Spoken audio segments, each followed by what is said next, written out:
దేవుడు తన వాక్కుతో మనని దర్శించి మనని ఆశీర్వదించునుగాక. హల్లెలూయా. మంచిది, మన హృదయాన్ని దేవుని వాక్యానికి సిద్ధపరచుకుంటాము. కొన్ని నిమిషాలు దేవుడు తన వాక్కుతో మనల్ని బలపరిచి మనల్ని ముందు నడిపించునుగాక. చదువుతాం ఒక వాక్య భాగము. పేతురుకు రాసిన 2వ పత్రిక 2వ అధ్యాయము 6వ వాక్యము 7వ వాక్యము చదువుతాం. మరియు ఆయన సొదొమ గొమొర్రాలను పట్టణములను భస్మము చేసి ముందుకు భక్తిహీనులకు వారిని ఎత్తి దుష్టత్వముగా ఉంచుటకై వాటిని నాశనమును విధించి దుర్మార్గుల కామ వికారయుక్తమైన నడవడి చేత బహు బాధపడిన నీతిమంతుడకు లోతును తప్పించెను. చాలా ఈరోజు లోతు జీవితంలో నుండి ఒక 2-3 మాటలు మనం ధ్యానించబోతున్నాం. హల్లెలూయా. ఈ లోతుని గురించి పరిశుద్ధ గ్రంథములో ఎక్కువ రాయబడలేదు. ఈ లోతు అబ్రహాము కుటుంబంలో ఒకడు. హల్లెలూయా. బంధుమిత్రుడు. అబ్రహాముని గురించి పరిశుద్ధ గ్రంథంలో విస్తారంగా రాయబడింది. విశ్వాసులకు తండ్రి అని అబ్రహాముని గురించి సాక్ష్యం ఇవ్వబడింది. అబ్రహాము దేవుడితో నడిచిన విధంని బైబిల్ బోధిస్తుంది. అబ్రహాముని దేవుడు ఆశీర్వదించిన విధంని గురించి బైబిల్ బోధిస్తుంది. అబ్రహాం విశ్వాస జీవితము, అబ్రహాం ఒక విశ్వాస ప్రయాణము, ఆయన ఒక స్వభావము, ఆయన యొక్క పిల్లలు, కుటుంబం, సమస్తం గురించి బైబిల్ బోధిస్తుంది. ఇలా అబ్రహాముతో ప్రయాణం చేసిన వాడే ఈ లోతు. హల్లెలూయా. దేవుడైన యెహోవా విగ్రహ ఆరాధన చేస్తా బ్రతుకుతా ఉన్న అబ్రహాముని ఒక రోజు దర్శించి అబ్రహాముతో మాట్లాడి, అబ్రహాం, నీ తండ్రి ఇల్లుని విడిచిపెట్టు, నీ బంధుమిత్రుల్ని విడిచిపెట్టు, నీవు ఉన్న ఈ దేశంని విడిచిపెట్టు, నేను నీకు చూపిస్తే ఆ దేశానికి వెళ్ళు అని దేవుడు అబ్రహాంతో మాట్లాడాడు. అలా మాట్లాడితే అబ్రహాము కూడా దేవుని మాటకి లోబడి అలాగనే ఏం చేశారండి, ప్రయాణంని కొనసాగించారు. అందుకే బైబిల్లో రాయబడింది, యెహోవా మాట ప్రకారము అబ్రహాము చేశాడు అని. దేవుని మాటకి పూర్తిగా అబ్రహాము వంగిపోయాడు, లోబడ్డాడు. తండ్రి ఇల్లుని విడిచిపెట్టాడు, భవనం లాంటి తన ఇల్లుని విడిచిపెట్టాడు. ధనవంతుడు, ఐశ్వర్యవంతుడు, ఏ కొదువు అబ్రహాం జీవితంలో లేదు. మంచి వ్యాపారం చేసేవాడు. ఆయన ఉన్న ఆ దేశంలో మంచి పేరు ఉంది, ధనం ఉంది, సొంత ఇల్లు ఉంది, ఘనత ఉంది. కానీ దేవుడు అబ్రహాముతో, అబ్రహామా, నువ్వు ఈ దేశంని విడిచిపెట్టు, నేను నిన్ను ఆశీర్వదించాలి అని దేవుడు అంటున్నాడు. హల్లెలూయా. నీ దగ్గర ధనం ఉంది, అది పాపం వలన సంపాదించా. నువ్వు భక్తిపూరుడు, కానీ ఆ భక్తిపూరుడు నీ భక్తిని ఒక విగ్రహారాధనకి చెల్లిస్తున్నావే కానీ నిజమైన దేవునికి నీ భక్తిని నువ్వేం చేయట్లేదు, చెల్లించట్లేదు. ఒక మూఢ నమ్మకంలో నీ భక్తిని కొనసాగిస్తున్నావు. నీ బ్రతుకుని ఏం చేస్తున్నా, నడిపించుకుంటున్నావు. నీతో మాట్లాడే నేనే నిజమైన దేవుడు అని అబ్రహాముతో మాట్లాడగా, ఆ మాటకి లోబడి అబ్రహాము నిజమైన దేవుణ్ణి అంగీకరించాడు, తన జీవితాన్ని అప్పగించాడు.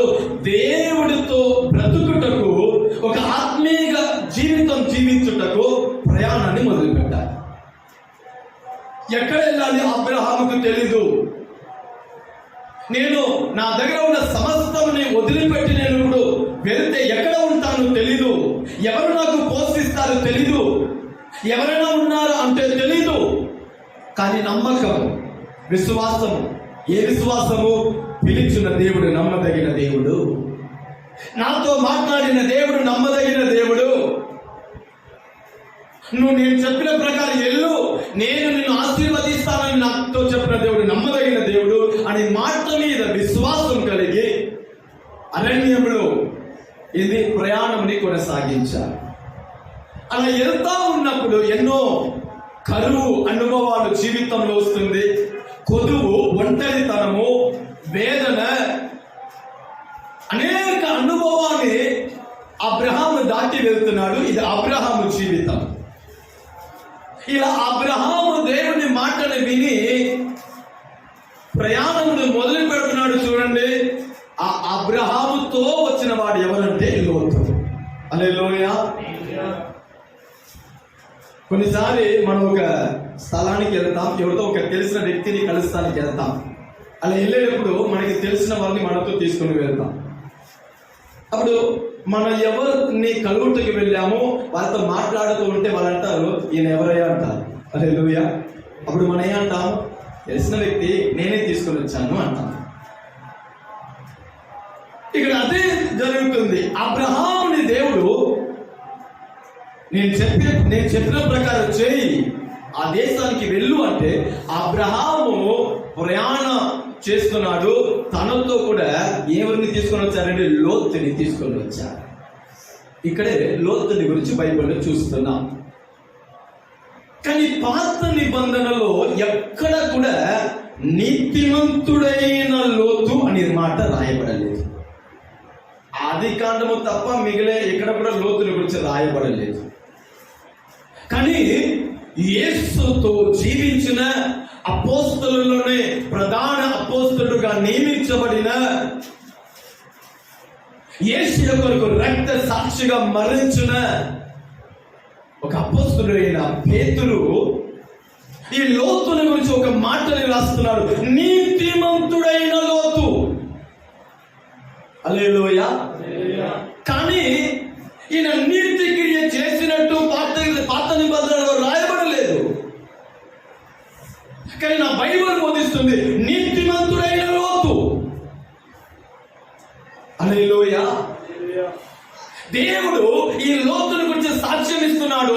ఒకప్పుడు ఈయన నీతిమంతుడిగా జీవించాడయ్యా. కానీ ఆది కాండంలో ఈ లోతుని గురించి చూస్తే ఈయన చేసిన తప్పు అక్కడ రాయబడింది, ఈయన పాపమే అక్కడ రాయబడింది, ఈయన దేవునికి విరోధంగా జీవించిన అనుభవాన్ని రాయబడింది. కనుక ఆయన నీతిగా జీవించిన అనుభవాల గురించి ఆది కాండంలో రాయబడలేదు. కానీ కొత్త నిబంధనలో పేతురు రాస్తున్నాడు నీతిమంతుడైన లోతు. హల్లెలూయా. ఒకరి జీవితము ప్రారంభించుట హల్లెలూయా మంచిదే. కార్య ప్రారంభము కంటే కార్య ముగింపు మహిమగా ఉండాలి. హల్లెలూయా. ఒక పనిని ప్రారంభించుట మంచిదే, దాని ముగింపు మహిమగా ఉండాలి. హల్లెలూయా. అది ఏదైనా సరే, ఒక వ్యక్తి జీవితము ప్రారంభం కంటే ముగింపు మహిమగా ఉండాలి. ఈ భూమిలో ఒక వ్యక్తి జీవిస్తున్నాడు. ఆయన ఆయుష్ కాలం అయిపోయింది, చనిపోయాడు. ఆయన బ్రతికి ఉన్నప్పుడు ఆయన గురించి అంతగా మాట్లాడుకోరు. ఎప్పుడులాగా మాట్లాడుకుంటారు, ఎప్పుడులాగా పలకరిస్తారు. ఆ వ్యక్తి గురించి విస్తారంగా ఎప్పుడు మాట్లాడతారంటే, ఒకే సమయంలో ఒక జన సమూహము ఆ వ్యక్తిని గురించి ఆయా చోట్ల నిలబడి ఎప్పుడు మాట్లాడుకుంటారంటే ఆయన చనిపోయిన రోజు. హల్లెలూయా. ఆయన ఉన్నప్పుడు ఆయన గురించి అంతగా మాట్లాడుకోరు. మాట్లాడుకుంటే ఇద్దరు ముగ్గురు మాట్లాడుకుంటారు, ఏదో ఒక చిన్న విషయాన్ని మాట్లాడుకుంటారు. ఆ వ్యక్తి ఒక ముగింపు ఉంది చూడండి, ఆ రోజే అందరికీ తెలిసిపోతుంది ఆయన ఎటువంటి బ్రతికాడు, ఆయన సాక్ష్యం ఏమిటి, ఆయన స్వభావం ఏమిటి, ఆయన ఇంటితో ఆయన అనుభవం ఏమిటి, తన పిల్లలతో ఆయన అనుభవం ఏమిటి, పని చేసే స్థలంలో ఆయన అనుభవం ఏమిటి, సమాజంలో ఆయన జీవించిన బ్రతుకు ఏమిటి. అందుకే కార్య ప్రారంభం కంటే కార్య ముగింపు ఎలా చాలా ప్రాముఖ్యమైనదో మానవుడి జీవితం మన జీవితము ప్రారంభము కంటే ముగింపు చాలా విలువైనదండి, చాలా విలువైనది. మనం రక్షించబడ్డామే, ఆ కొత్తలో ఉన్న అనుభవం కంటే మనము ఎదిగే అనుభవం చాలా ముఖ్యం. ప్రార్థన ప్రారంభం కంటే ప్రార్థన ముగింపు మహిమగా ఉండాలి. హల్లెలూయా. మన ప్రారంభంలో ఉన్న సహవాసం అంటే ఈ రోజు సహవాసం మహిమగా ఉండాలి. ఈ విషయంలోనే ఎఫెసు సంఘం కూడా పొరపాటు చేశారు. దేవుడు అంటున్నారు, నీ మీద ఒక కొదువు ఉంది, అదేం తెలుసా? ప్రారంభంలో ఉన్న ప్రేమ లేదు. ప్రారంభంలో నీ దగ్గర ఉన్న ప్రేమని తలంచుకుంటే ఈ రోజు ఆ ప్రేమలో ఇక్కడ దాకా ఎదిగి ఉండాలి. ఆమె చెప్తారా? దేవుడితో మనకున్న ఆత్మీయ కార్యము ఏదైనా సరే అది అంచులు అంచులుగా విస్తరించాలనేది దేవుడు ఒక చిత్తము. ఈ లోతుని గురించి 2 మాటలు మీకు చెప్పనా? ఈయన ఒక ప్రారంభ మహిమ కలిగిన అనుభవాన్ని నేను మీకు చెప్తాను. కానీ ఈ వ్యక్తి కూలిపోయాడంట. ఈరోజు మనం ధ్యానించే అంశము కూడా నీతిమంతుడైన లోతు పడిపోవటకు కారణం ఏమిటి? అపోస్తుడైన పేతురు ద్వారా సాక్ష్యం పొందిన లోతు, కొత్త నిబంధనలో నీతిమంతుడు అని రాయబడిన లోతు కూలిపోవటకు కారణమేమిటి? ఆ నీతిలో మహిమ దగ్గర చేరి ఉండాలిగా, ఆ సాక్ష్యంలో అతి శ్రేష్టమైన అనుభవానికి చేరి ఉండాలిగా. ఆ నీతిమంతుడు గొప్పవాడు, మంచివాడు అని సాక్ష్యం పొందిన ఈ నీతిమంతుడైన లోతు, ఆయన ముగింపు దుఃఖంగా మారిపోయింది. ఆయన ముగింపు వేదనగా మారిపోయింది. ఆయన ముగింపు అవమానానికి గుర్తుగా మారిపోయింది. ఆయన ముగింపు ఒక మంచి ఉదాహరణంగా తీసుకొనటానికి అవకాశము లేదు. కానీ ఆయన ఎవరండి? నీతిమంతుడు. పరిశుద్ధాత్మ దేవుడు తన సేవకుడు ద్వారా పరిశుద్ధ గ్రంథంలో రాస్తున్నాడు, నీతిమంతుడైన లోతు. దేవుడే ఆ వ్యక్తి జీవితాన్ని ఆయన పేరుతో సగము రాయి అని దేవుడు చెప్తే అర్థం చేసుకోవాలిగా, దేవుడి దృష్టిలో కూడా ఆయన ఎలా బ్రతికి ఉన్నాడనేది. ఒకరి గురించి మాట్లాడుట, మంచి వాళ్ళని మాట్లాడేది ఒక అనుభవం. కానీ ఆ మంచివాడు ఎల్లప్పుడూ మన గుర్తులో ఉండాలని ఆయన గురించి పేరు, లేకపోతే పెయింటింగ్, లేకపోతే ఆయన పేరులో ఏదైనా పుస్తకాలు, ఆయన పేరులో ఏదో రాయిలో ఆయన పేరు, ఆయన స్వభావాన్ని రాస్తే అది ఆయన అనుభవం కొన్ని శ్రేష్టమైనదనే అర్థము. ఇక్కడ ఈయన మంచివాడని చేస్తే మాట కాదండి, మంచివాడని నా గ్రంథములో రాయి అని దేవుడే ఆయన గురించి చెప్తే ఆయన దేవుడి దృష్టిలో ఎటువంటి వాడిగా కనబడి ఉండాలి. కానీ అనిత్యమంతుడు అని పేరు పొందినవాడు ముగింపు కూలిపోయిందండి. హల్లెలూయా. కారణం ఏమి? పరిశుద్ధ గ్రంథంలో ఒక వాక్యం ఉంది. కొరింథీకి రాసిన పత్రిక 1వ అధ్యాయము 10వ అధ్యాయము 12వ వాక్యంని చదువుతారా? కొరింథీకి రాసిన 1వ పత్రిక 10వ అధ్యాయము 12వ వాక్యం. తాను నిలుచున్నానని తలంచుకున్నవాడు పడిపోకుండా ఉన్నట్లు జాగ్రత్తగా ఉండండి. తాను నిలబడుతున్నాను అనుకున్నవాడు పడిపోకుండా జాగ్రత్తగా ఉండాలని బైబిల్ బోధిస్తుంది. నాకు ఏం కాదండి, నన్ను ఎవరేం చెయ్యలేదండి, నేను అని తలంచుకొని నేను సరిగానే ఉన్నాను అని నేను సరిగానే ఉన్నాను, నేను బాగానే ఉన్నాను, నాకు ఏం కాదులే అని వారు అకస్మాత్తుగా పడిపోయే సందర్భాలు ఉంది అని బైబిల్ బోధిస్తుంది. తాను నిలబడుతున్నాను అని తలంచుకున్నవాడు పడిపోకుండా ఉన్నట్టు జాగ్రత్త పడండి అని బైబిల్ బోధిస్తుంది. ఇక్కడ నీతిమంతుడే, పేరు సంపాదించిన వాడే, కానీ పడిపోయాడంట. కారణము ఎక్కడో జాగ్రత్తగా ఉండవలసిన స్థలంలో జాగ్రత్తని కోల్పోయాడు. నిదానించవలసిన స్థలంలో నిదానించకుండా పోయాడు. జాగ్రత్తని పాటించవలసిన స్థలంలో జాగ్రత్తని పాటించకుండా పోయాడు. ఆలోచించవలసిన స్థలంలో ఆలోచించక చేయకుండా పోయాడు. ఏం కాదులే అనే తలంపే అనేకులు పడిపోవుటకు కారణం. ఒప్పుకుంటారా? హల్లెలూయా. ఏం కాదండి చూస్తాం అనే మాట అది జ్ఞానవంతులైన ధనవంతులైన ప్రపంచంలో అనేక కార్యాలను సాధించిన వారైనా కూలిపోవుటకు అదే కారణం. ఏం కాదులే. హల్లెలూయా. ఈ నీతిమంతుడు కూడా అదే. ఈ లోతుని గురించి 2-3 మంచి మాట మీకు పై చెప్తాను. ఈ లోతు ఒక నీతిమంతుడుగా ఉన్న లోతు ఒక మంచి స్వభావం మీకు చెప్పనా? మొదటిగా ఈ లోతు ఎవరు తెలుసా? దేవుడిని ఎరిగినవాడు. చెప్పండి. మొదటిగా ఈ లోతు ఎవరండి? దేవుడిని ఎరిగినవాడు. ఇప్పుడు అబ్రహాము దేవుని పిలుపు పొంది వస్తున్నాడంటే ఈ లోతు కూడా ఎవరితో వస్తున్నాడు? అబ్రహాంతో వస్తున్నాడు. దేవుని ఎరిగినవాడు. ఈ లోతు దేవుణ్ణి ఎరిగినవాడు. ఎలా అంటారా? దేవుడే లోతు నీతిమంతుడని సాక్ష్యం ఇస్తున్నాడంటే ఈయన దేవుని ఎరిగిన వాడిగానే ఉండాలిగా. హల్లెలూయా. దేవుణ్ణి ఎరిగిన వాడండి అబ్రహాము. దేవుని ఎరిగినవాడు, దేవుని ప్రభావం ఎరిగినవాడు, దేవుడు ఒక గొప్పతనాన్ని ఎరిగినవాడు, దేవుడు ఒక బలముని ఎరిగినవాడు, దేవుడే సజీవుడు అని ఎరిగినవాడు. ఈ లోతు ఎప్పుడు కూడా అబ్రహాముని చూసి ప్రశ్నించలేదు. ప్రశ్నించలేదు. ఏంది అబ్రహాం, ఏదో దేవుడు చెప్పాడని ఏంది ఇలా వచ్చేసావు? మనం ఎక్కడ ఉంటాం, ఏం తింటాం, ఎవరు మనల్ని చూసుకుంటారు, మనం ఎక్కడ వెళ్తున్నాం అని మాట లోతు ఎప్పుడు కూడా అబ్రహాం దగ్గర ప్రశ్నించలేదు.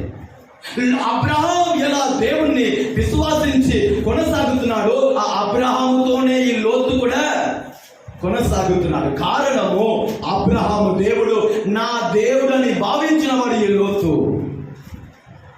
మనం దేవుణ్ణి ఎరిగిన వారు. ఒకప్పుడు మనం దేవుడు అంటే మనకి తెలీదు, సువార్త అంటే మనకి తెలీదు, యేసు అంటే మనకి తెలీదు. కానీ ఇవాళ యేసు ఎవరు మనకి తెలుసు. నా కొరకు ఆయన చేసినది ఏమిటి నాకు తెలుసు. నా కొరకు ఆయన త్యాగం ఎటువంటిది నాకు తెలుసు. ఆయన నమ్మితే నా ఆశీర్వాదం ఏమిటి నాకు తెలుసు. ఆయన లేకపోతే నా బ్రతుకు ముగింపు ఏమైంది అనే విషయం కూడా మనకి తెలుసు. మన ధన్యులు ఒక దేవుణ్ణి మనం తెలుసుకున్నాం. రెండోది ఈ లోతు ఒక స్వభావము చెప్పనా? ఈయన నీతిమంతుడిగా ఉన్నప్పుడు ఈయన రెండో స్వభావం ఏం తెలుసా? ఈయన విశ్వాస వీరుడైన అబ్రహాముతో నడిచినవాడు. చెప్పండి. విశ్వాస వీరుడైన అబ్రహాముతో నడిచినవాడు అనగా సేవకుడు సహవాసం కలిగిన వాడు. శరీరం ప్రకారంగా అబ్రహాము లోతు కుటుంబస్తుడు. హల్లెలూయా. కానీ ఆత్మీయంగా లోతు ఒక విశ్వాసి. అంటే అబ్రహాము ఎవరండి? ఒక ఆత్మీయ తండ్రి. అబ్రహాము చెప్పినట్టు లోతు చేసేవాడు. అబ్రహాము చెప్పినట్టు లోతు నడిచేవాడు. అబ్రహాము చెప్పినట్టే ఏంది లోబడేవాడు. దేవుని ఎరిగిన వాడు సేవకుడు సహవాసంలో జీవిస్తున్నాడు. అబ్రహాముతోనే నడుస్తున్నాడు. అబ్రహాముతోనే ఉంటున్నాడు. అబ్రహాం మాటకి అబ్రహాము మాటని వింటున్నాడు. దేవుని సేవకుల సహవాసంలో ఈ నీతిమంతుడు ఉన్నాడు. అబ్రహాము ఏది చెప్పినా నా మంచి కొరికని భావించేవాడు. అబ్రహాము నా కొరకు ప్రార్థించేవాడని నమ్మేవాడు. ఎందుకు? అబ్రహాము నా ఆత్మీయ తండ్రి అని భావించేవాడు ఈ లోతు. నీతిమంతుడు. మూడోది ఈ లోతులో ఉన్న ప్రత్యేకత ఏం తెలుసా? మూడోది ఈయన దేవుణ్ణి ఆరాధించేవాడు. చెప్పండి. ఈ లోతు ఎవరండి? దేవుణ్ణి ఆరాధించేవాడు. అబ్రహాము పోయిన ప్రతి చోటులో అబ్రహాం బలిపీఠము కట్టి దేవుడైన యెహోవాకు బలి అర్పించాలని బైబిల్ బోధిస్తుంది. అబ్రహాము ఎక్కడలా వెళ్తారో అక్కడ దేవునికి ఆరాధన చేస్తాడంట. ఆ ఆరాధన స్థలంలో పడేవాడు. ఆరాధించే అనుభవం కలిగిన వాడండి ఈ లోతు. దేవుని స్తుతించుట అంటే ఏమిటి అబ్రాహాముకు తెలుసు, లోతుకి తెలుసు. దేవుని గణపరచుట అంటే ఏమిటి లోతుకు తెలుసు. దేవుని స్తుతించుట అంటే లోతుకు తెలుసు. ఎందుకు? ఆరాధన చేసే అబ్రహాముతో లోతు ఉన్నాడు కనుక ఈయన ఆరాధన చేసేవాడు, దేవుని మహిమపరిచేవాడు, దేవుని స్తుతించేవాడు, దేవునికి స్తుతి యాగమును చెల్లించేవాడు. అందుకే నీతిమంతుడు అని ఏం చేయబడ్డాడు? పిలువబడ్డాడు. హల్లెలూయా. ఇంకొక మాట చెప్పనా? ఈ నీతిమంతుడైన లోతు స్వభావం తెలుసా? బలిపీఠము దగ్గర జీవించేవాడు. బలిపీఠము దగ్గర జీవించేవాడు. అబ్రహాము ఎక్కడెల్లా బలిపీఠం కట్టాడో దాని దగ్గర లోతు కూడా నిలబడ్డాడు. బలిపీఠము దగ్గర జీవించిన వాడు, సమర్పణ కలిగిన వాడు. బలిపీఠం మీద ఒక జంతువు ఎలా అప్పగించబడుతుందో బలిపీఠం దగ్గర నిలబడటం అంటే ఆత్మీయంగా సమర్పణ చేసుకున్నవాడు. ప్రభువా, నీవే, నీ చిత్తమే, నీ ఉద్దేశమే, నువ్వు ఏం చెప్పినా నేను చేస్తానయ్యా, నేను నీ కొరకు బ్రతుకుతానయ్యా, నీకు అంకితము అని మాట్లాడేవాడు. బలిపీఠం దగ్గర నిలబడిన వాడు ఈ లోతు. హల్లెలూయా. ఇది లోతు ఒక అనుభవం. ఈ అనుభవం కలిగి ఉన్నాడు కనుక ఆయన గొప్పదనంని, ఆయన ఒక స్వభావంని, ఆయన ఒక జీవిత విధానంని చూసి పేతురు అంటాడు నీతిమంతుడైన లోతు. కానీ పాత నిబంధనలు చెప్పని ఒక మాట పేతురులో రాయబడింది. ఆ కాలంలో సొదొమ పట్టణంలో అన్నో దినము చెయ్యబడే పాపముని చూసి హృదయంలో ఏం చేసేవాడంట? చెప్పాలి. హృదయంలో బాధపడేవాడంట. హృదయంలో ఏం చేసేవాడు? బాధపడిన నీతిమంతుడు. ఈయన ఎత్తుమంటే వాడండి పాపంని అసహించేవాడు. ఒకరు పాపం చేస్తే అయ్యో పాపం చేస్తున్నారే అని రొమ్ము కొట్టుకున్నవాడు. పాపంని చేదుగా చూసేవాడు ఈ నీతిమంతుడైన లోతు. కొందరు రోడ్లో పాపము చేసేవాడు కనబడితే హృదయంలో ఆయన వాదించేవాడు, బాధపడేవాడు. అయ్యో ఇలా పాపం చేస్తే నరకానికి వెళ్ళిపోతారే, ఇలా పాపం చేస్తే శాపానికి గురి అయిపోతారే, ఇలా పాపం చేస్తే వాళ్ళ బ్రతుకు నాశనం అయిపోయిందే అని సొదొమ పట్టణంలో పాపము చేసేవారిని చూసి వారి దగ్గర చెప్పలేక హృదయంలో కుంగిపోయేవాడు. ప్రభువా, ఈ ఆత్మలు ఇలా పాపం చేసి నాశనం అయిపోతున్నారయ్యా,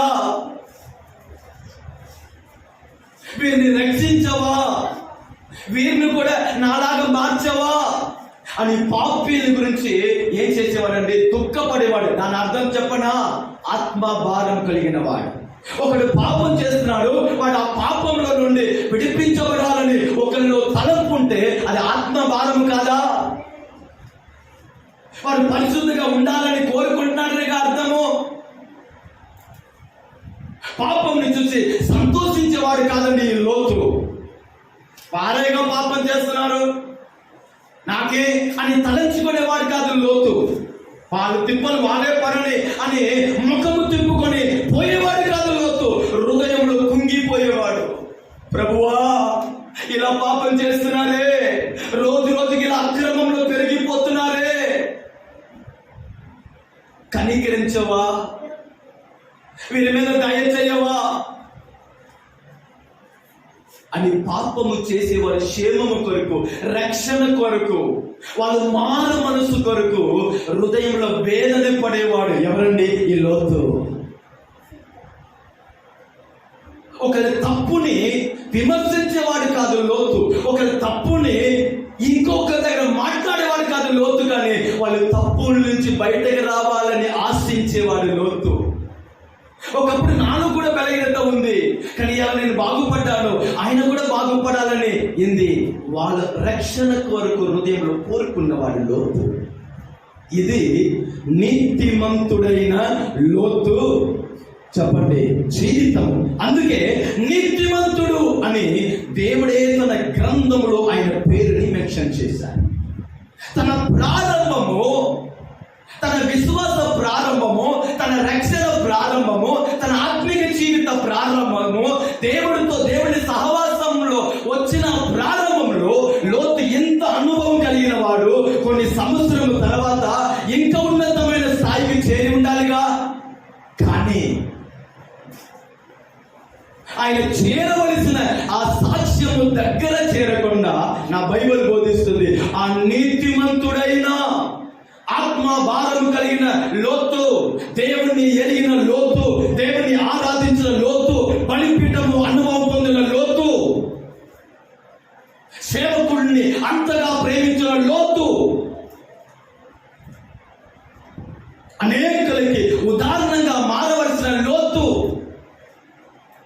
ఆయన ముగింపు కూలిపోయినట్టు నా బైబిల్ బోధిస్తుంది. దేవుని సంగమా, దేవుని ఒక చిత్తం ఏం తెలుసా? మనము దేవుళ్ళో ఎదగాలి. హల్లెలూయా. నువ్వు ఈ రోజు నీకు ఒక 100 రూపాయలు నువ్వు సంపాదిస్తున్నావా, ఆ సంపాదనలో నువ్వు ఎదగాలి. హల్లెలూయా.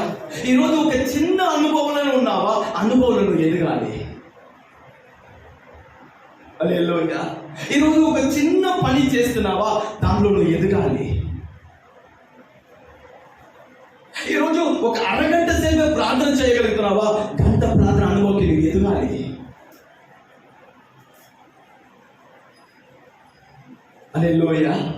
వాక్యము 2 అధ్యాయమే చదవగలుగుతున్నావా, దానిలో ఎదగాలి. ఈ ఉదయ వాక్యమైన దేవుని సంగమా, మనము రక్షించబడిన కొత్తనే ఒకసారి మీ దృష్టికి తేవండి. మీరు రక్షణ పొందిన రోజు నుంచి ఈ రోజుని లెక్క వేయండి. మీరు దేవుని ఎరుగి, దేవుని నమ్ముకొని సహవాసానికి వచ్చి ఎన్ని సంవత్సరము? అడుగు ముందు వేశారా, లేకపోతే అడుగు అక్కడే ఆగిపోయిందా, అడుగు వెనక్కి వేశారా?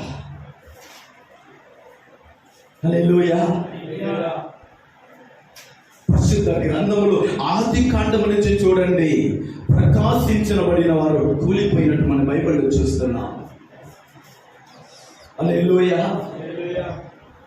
ప్రకాశించబడిన సింహాసనానికి చేరిన సౌలు కూలిపోయినట్టు బైబిల్లో చూస్తున్నాం. హల్లెలూయా. మహిమకి చేరిన వాడు కూలిపోయినట్టు మనం చూస్తున్నాం. ఆశీర్వాదములో అనేకులు ఆశ్చర్యపడే స్థాయికి వెళ్ళిన వారు కూలిపోయినట్టు మనం చూస్తున్నాం. ఇది సాతాను ఒక ఉద్దేశం. హల్లెలూయా. మన ఎదగకూడదు, మన బాగుపడకూడదు, మనము దేవుళ్ళు నిలబడకూడదు అనేది సాతాను ఒక ఉద్దేశము. హల్లెలూయా. ఈ నీతిమంతుడు ఇంత సాక్ష్యం పొందినవాడు, ఇంత అనుభవం కలిగిన వాడు, ఆయన అనుభవం, ప్రారంభ అనుభవం వెంటనే ఎంత ఆశ్చర్యంగా ఉందండి. కానీ ఆయన ఒక ముగింపు మహిమ లేకుండా పోయింది. ఆయన ఒక ముగింపు దుఃఖంగా పోయింది, బాధగా పోయింది, అయ్యో అని అనిపించినట్టు ఆయన ముగింపు వచ్చేసింది.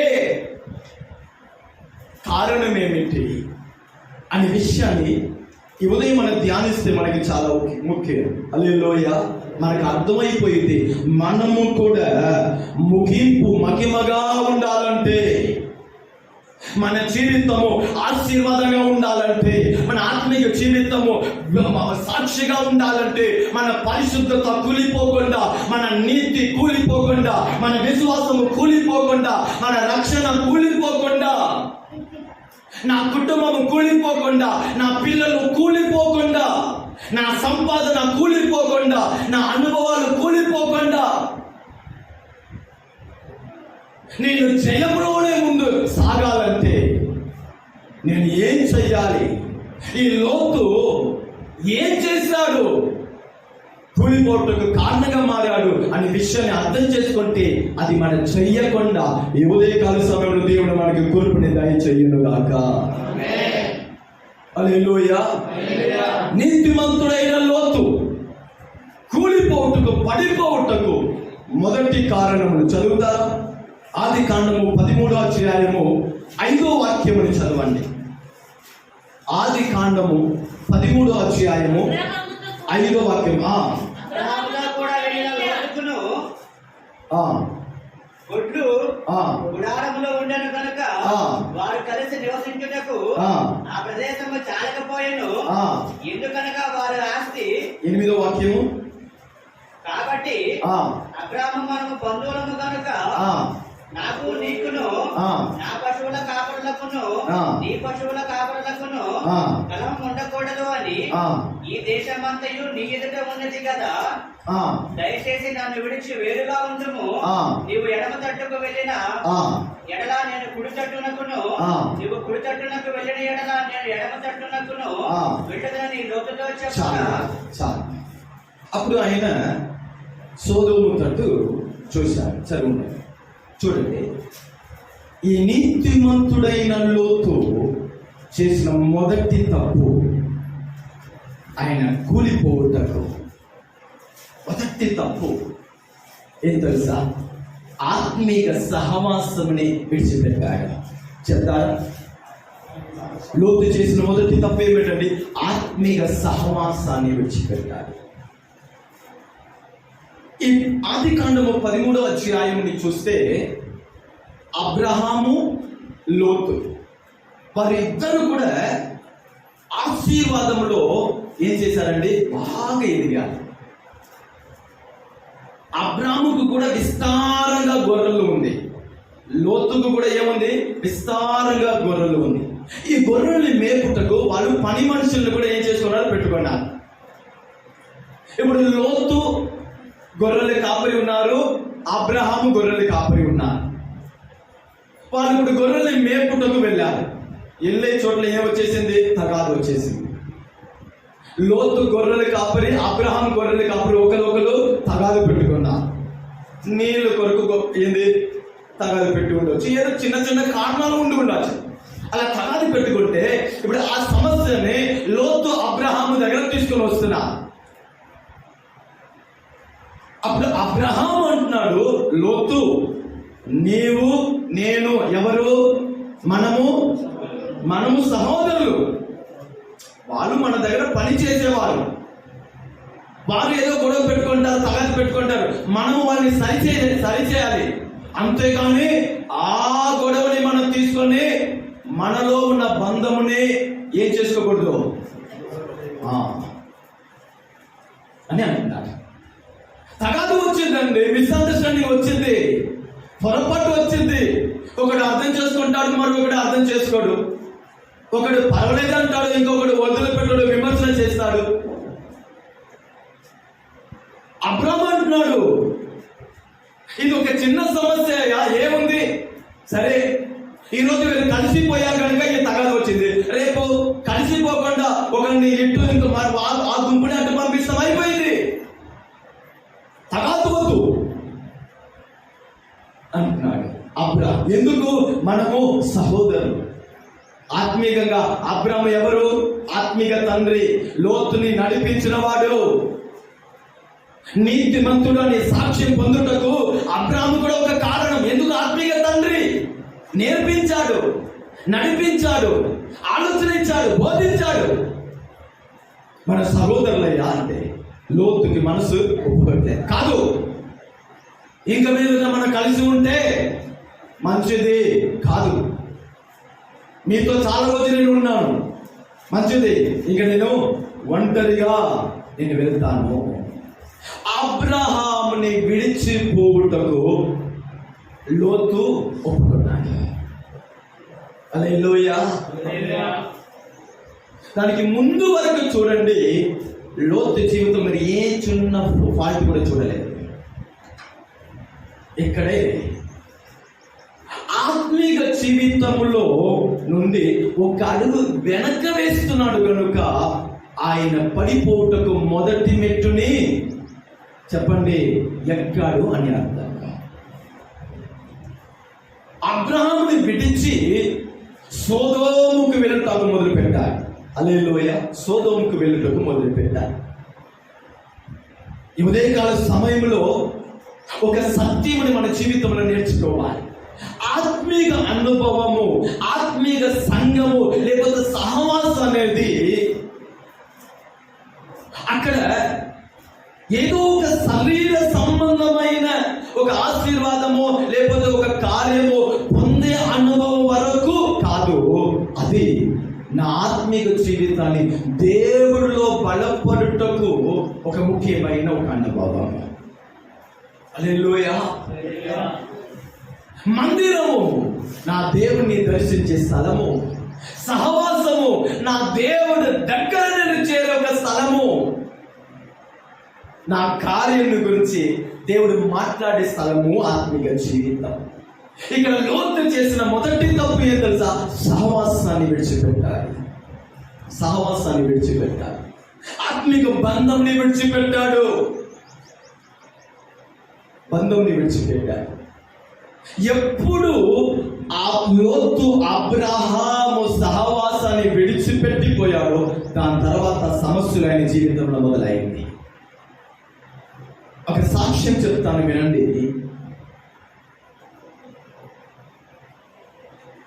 ఒకరోజు ఒక ఆత్మీయ కుటుంబం ఉన్నారు. తల్లి, తండ్రి, ఒక యవన కుమారుడు ఉన్నారు. ఆ కుటుంబస్తులు ఒక ఆత్మీయ సంఘానికి వెళ్ళేవారు. ఆ మందిరంలోనే ఈ కుటుంబస్తులు మంచి సాక్ష్యం పొందినవారు. సేవకుల దృష్టిలో అయినా సరే, అక్కడ వచ్చే విశ్వాసుల దృష్టిలో అయినా సరే ఈ కుటుంబము మంచి సాక్ష్యం పొందినవారు. ఈ కుటుంబము సంఘంలో పరిచయం చేసేవారు, సేవకులకు పరిచయం చేసేవారు, సేవల ముందు నిలబడేవారు. అలాగనే ఆ యవన కుమారుడు కూడా చేసేవాడు. ఆ సంఘంలో ఉన్న యవనస్తులు ఈ అన్నలాగా ఉండాలి అని భావించినట్టు ఆ యవనస్తులు జీవితం. హల్లెలూయా. అక్కడ ఉన్న విశ్వాసులు ఉంటే ఈ సహోదరుడు సహోదరి లాగా మన జీవితం ఉండాలని ఆశపడినట్టు వారు ఒక ఆత్మీయ జీవితం ఇలాగనే కొనసాగుతుంది. ఆ యవనస్తుడు ఒక పరిచర్య, ఆ యవనస్తుడు ఒక ఆరాధన, ఆ యవనస్తుడు ఒక భక్తి, ఆ యవనస్తుడు ఒక నడక అక్కడ ఉన్న వారికి ఆశ్చర్యముని కలుగచేసేది. హల్లెలూయా. ఇలా ఉంటే ఆ యవనస్తుడు తన చదువు అయిపోయి ఇప్పుడు డిగ్రీ కొరకు కాలేజీ చేరాడు. హల్లెలూయా. యవనస్తుడు తన చదువు కొరకు కాలేజీకి చేరాడు. అలా కాలేజీలో చేరాడు, బాగానే ఉంది. తన చదువు, ఆత్మీయ జీవితం అన్ని క్రమంగా వెళ్తుంది. ఎగ్జామ్ సమయం వచ్చింది. హల్లెలూయా. ఎగ్జామ్ సమయం వస్తే అది అంటారుగా, టీముగా అందరు కలిసి ఏమంటారు, కంపెనీ స్టడీ. ఆ స్టడీకి ఈ యవనస్తుడు స్నేహితులు ఉన్నారుగా, ఫ్రెండ్స్ ఉన్నారుగా, అరే రా మనందరూ ఒక స్థలం వచ్చేది, మన ఎగ్జామ్ కొరకు ప్రిపేర్ అవుతాము అన్నారు. ఈ యవనస్తుడు ఏం చేశాడు, వాళ్ళు కోరుకున్న స్థలానికి వెళ్ళారు. అక్కడ కూడి ఇప్పుడు చదువుతా ఉన్నప్పుడు ఆ 5-6 అక్కడ ఉన్నారు. దాంట్లో ఈ యవనస్తుడు ఇంకా 2 దేవుని నమ్ముకున్నవారు, మిగిలిన 2-3 పేరు దేవుణ్ణి నమ్మని వారు లోకస్తులు. ఇలా చదువుతా ఉంటే దేవుని నమ్మని ఆ లోకస్తుడిగా ఉన్నారుగా ఒక ఫ్రెండ్, ఆయన సెల్ ఫోన్ ని ఈ యవనస్తులకు చూపించారే, కొంచెం ఇది చూడు అన్నాడంట. చూస్తే బూత్ బొమ్మలు, మీరు అర్థం చేసుకోండి, తప్పైన ఒక బొమ్మ, తప్పైన ఒక వీడియో. అప్పుడు ఈ యవనస్తుడు అయ్యో చూడకూడదు, ఇది తప్పు అని తన హృదయం బాధపడుతుంది. చూడకూడదు చూడకూడదు అని తన ముఖమును తిప్పుకున్నాడు. కానీ ఆ యవనస్తుడు బలవంతపరుస్తున్నాడు, అరే ఏం కాదు, జస్ట్ చూడు అంతే. ఇలా పోరాడుతున్నాడు, మనసు ఏమో వేదన పడుతుంది, చూడకూడదు చూడకూడదు, ఇది దేవునికి విరోధమైనది అని మనస్సాక్షి మాట్లాడుతుంది. నేను దేవుని నమ్ముకున్నవాడు అని మనసు చెప్తుంది, నా దేవుడు చూస్తున్నాడు అని మనసు చెప్తుంది, నా కన్నారా నేను దీనిని చూడకూడదు అని మనసు చెప్తుంది. కానీ ఆయన నిరంతరంగా ఆ ఫ్రెండ్ బలవంతో పరిచి ఏం చేసేసాడండి, చూసేశాడు. కొన్ని నిమిషాలు చూశాడు, తర్వాత తన ఇంటికి వచ్చేసాడు. నిద్ర పట్టట్లేదు. హల్లెలూయా. రెండో రోజు లేకపోతే 2 రోజుల తర్వాత ఆదివారం వస్తుంది. ఆదివారాన్ని మానుకున్నాడు. అమ్మ పిలుస్తుంది, నాన్న ఆరాధనకి టైం అయింది, రా వెళ్తాం. మీరు వెళ్ళండి అమ్మా, వస్తానంటాడంట. కానీ వెళ్ళడు. ఇలా 6 మాసముగా ఎక్కడే లేదండి, సంఘానికి వెళ్ళలేదు. ఈయనలాగా మారాలని అనేకులకి ఆశని పుట్టించిన ఒక ఆత్మీయుడు యవనస్తుడు సంఘాన్ని 6 మాసంగా మానుకున్నాడు. సేవకులు బాధపడుతున్నారు, తల్లిదండ్రి బాధపడుతున్నారు. అప్పుడు ఆ సంఘానికి ఇంకొక సేవకులు వచ్చారంట. ఆ సేవకులు ఈ యవనస్తుడు అంటే చాలా ప్రేమ అంట. అప్పుడు అడిగాడంట, ఏందయ్యా నేను పోయినసారి వస్తే ఒక యవనస్తుడు ఇక్కడ ఉన్నవాడు కదా, ఏంది ఆయన కనబడట్లేదంటే సేవకుడు అన్నాడంట, అయ్యా 6 మాసంగా ఈ తమ్ముడు సంఘానికి రావట్లేదని సేవకుడు ఏడిచాడంట. అప్పుడు ఆ తల్లిదండ్రుని పిలిచి, ఏందమ్మా మీ కొడుకు ఏందమ్మా రాలేదు, ఏందంటే అయ్యా 6 మాసంగా మీరు ఎల్లండి వస్తానంటున్నాడే కానీ రావట్లేదు అని ఆ తల్లిదండ్రి మిక్కిలిగా ఏడిచాడంట. అప్పుడు ఈ సేవకుడు ఆ యవనస్తుని ఎట్టో ఏం చేశాడండి, పిలిపించి తన గదికి తీసుకొని వెళ్ళి కూర్చోపెట్టి, ఏంది నాన్న నన్ను ఒక సేవకుడుగా చూడవద్దు, ఒక స్నేహితుడిగా చూడు, ఒక తండ్రిగా చూడు. నీవు అంటే ఈ సంఘానికి ఎంత ప్రేమయ్యా, నీ నడక నాకే ఆశ్చర్యమని కలిగచేసింది. ఈసారి వస్తే నువ్వు కనబడకపోతే నాకే బాధ అనిపించింది. నీ పాటలు, నీ నడక, నీ స్వభావము, నీ ఆత్మీయ జీవితము, నీ ప్రార్థన ఎంత అద్భుతం, అనేకరికి మాదిరిని కలిగచేసింది. ఎందుకు సంఘానికి రావట్లేదు? నీ సేవకుడు ఏదైనా అన్నాడా అంటే అయ్యో మా సేవకుడు అంటే ఎంత మంచివాడు. నీ తల్లిదండ్రులు ఏదైనా అన్నారో, లేదండి వాళ్ళకి మంచివారు వేరెవ్వరు లేదన్నారట. సంఘంలో ఎవరైనా ఏదైనా అన్నారా? లేదు. ఎందుకు అలాగే మౌనంగా ఉండి చాలా సేపు తర్వాత అన్నారంట, ఒకరోజు నేను చదువుకున్న స్నేహితులతో కూర్చుంటే వాళ్ళు ఒక వీడియో చూపించారు. ఆ రోజు నుంచి నేను ఇంటికి వస్తే కన్ను మూస్తే నాలో నుంచి ఎవరో మాట్లాడుతున్నారు, ఆ వీడియో చూడు, ఆ ఫోటోని చూడు, ఆ యాప్ని ఓపెన్ చేయి, ఆ ఫైల్ ఓపెన్ చేయి అని నాలో తలంపు వస్తా ఉంది. ఒక పక్కన నేను మానవంశం పొందిన వాడు కాదా, నేను దేవుని ఎరిగిన వాడు కాదా, నేను సాక్ష్యంగా ఉండవలసిన వాడు కాదా, నేను యేసయ్య బిడ్డ కాదా అని నాలో తలంపు వస్తుంది. కానీ ఆ దుష్టుడు తలంపుకి నేను వంగిపోతున్నాను. నా తల్లిదండ్రులు చర్చి వెళ్ళిన తర్వాత నా సెల్ ఫోన్ తీసేవాడు, ఆ వీడియోని ఓపెన్ చేసేవాడు, రాత్రి పగలంగా ఆ వీడియోని చూసేవాడుగా నేను బానిసులుగా అయిపోయాను. ఆ వీడియోని చూచుటకు ఆ దయ్య బొమ్మని చూచుటకు అలవాటు పడిన తర్వాత ఎవరిని చూసినా తప్పుగానే అనిపిస్తుంది. సంఘానికి వెళ్తే ఎవరు కనబడినా తప్పుగా అనిపిస్తుంది. తప్పైన తలంపు ఏం చెయ్యాలని అర్థం కాక కుంగిపోయి నేను సంఘానికి రాలేకపోతున్నాడని ఏడిచారంట.